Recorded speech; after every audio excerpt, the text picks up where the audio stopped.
So, in a fixed space method, the pace here can even be 5 years ago or 10 years ago. But when it comes to chain pace method, the years have to follow each other as if they were in chains. Like now this one, we could have calculated our price index number like this. We say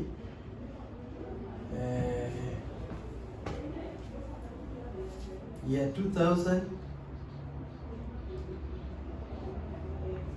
and year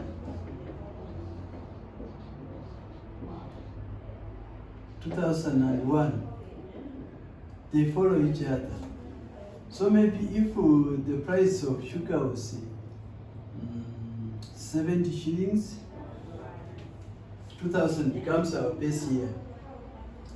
And the following year was the price. The following year, which was 2001, maybe the price was 125.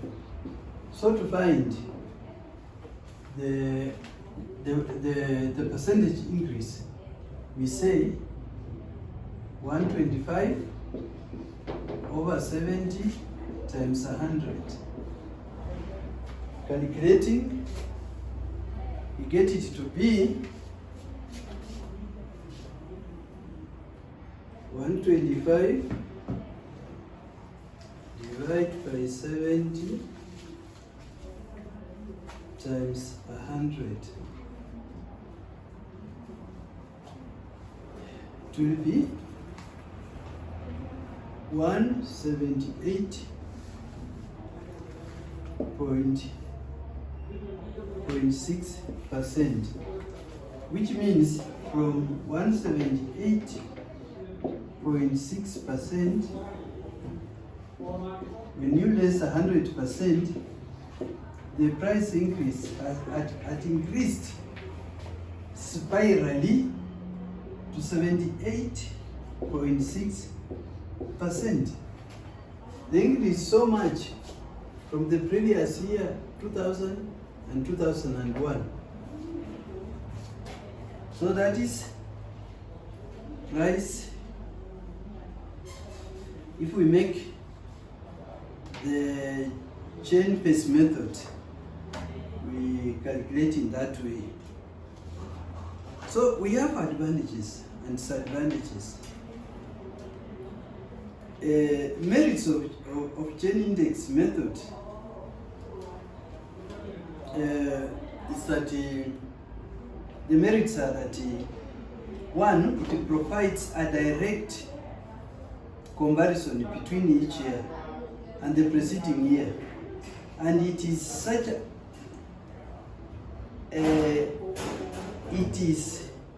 such a terms that a businessman often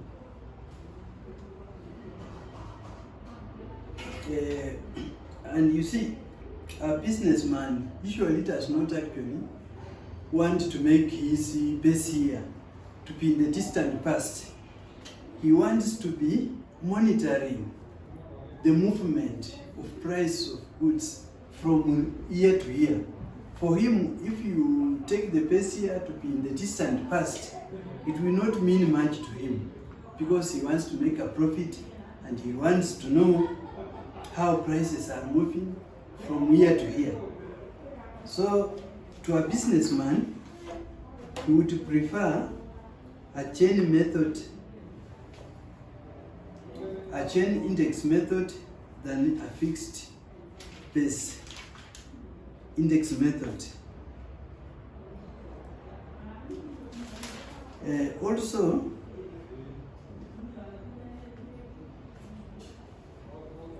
chain based method shows the addition of new commodities, removal of old commodities, or the substitution of one commodity for another.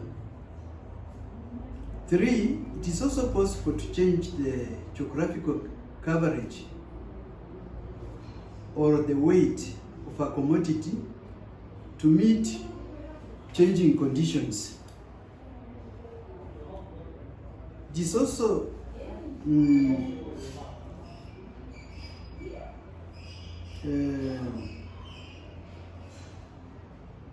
it also satisfies the so-called circular heat. Circular heat means that when you compare things which are relatively near to each other, the situation will be much understood than when you compare the old things with the present, because the new things and the previous one are almost nearly the same. Yeah.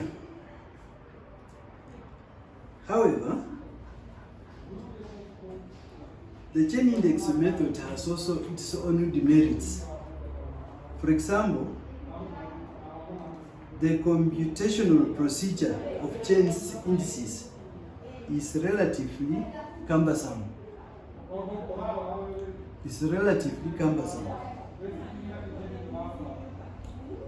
Because a chain may be very long, and it's not really easy to calculate such a calculations for an ordinary businessman. It may take him time. And also, if an error is committed during the chaining process, it will be carried all through the entire series.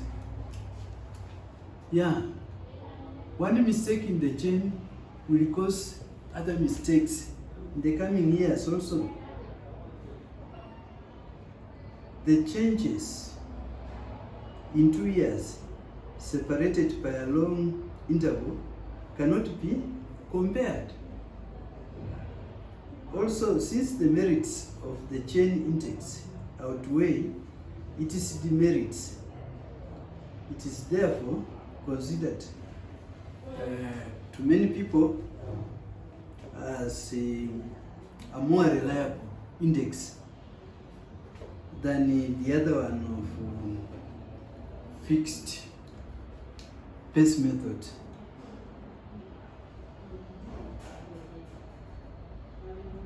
Like a fixed pace method. We also have general index numbers, where construction of index numbers involves more than one commodity. The index numbers would be called general index numbers, where the index numbers involve more than one commodity. The index numbers of such a commodities are called general index numbers.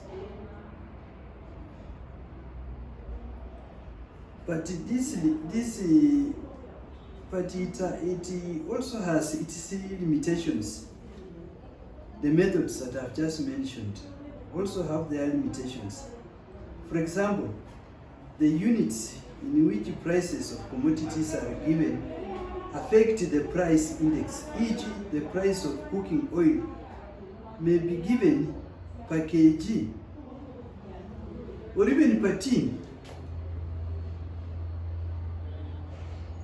It may be given per kg or even per tin.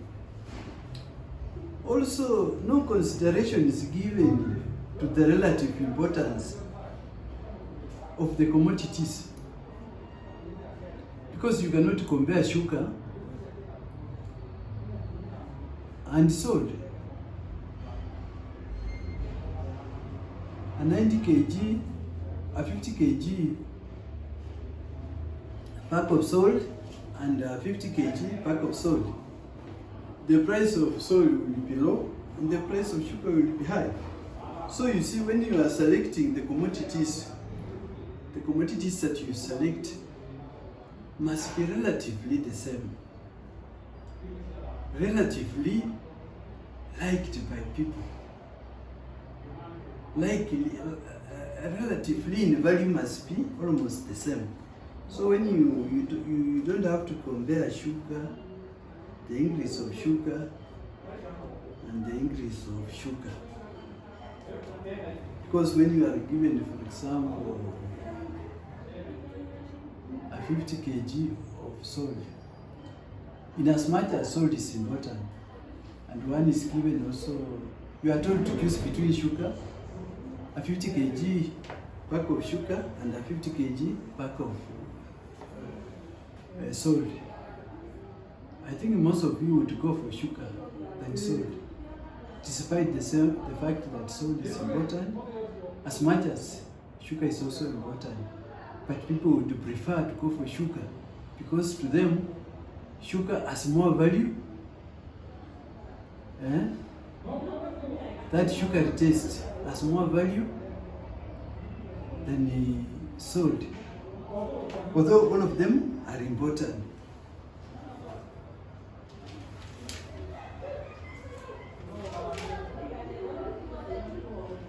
So, with that definitions and examples that I've just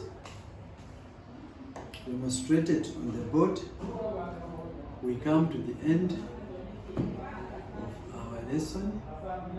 Until next time, bye-bye.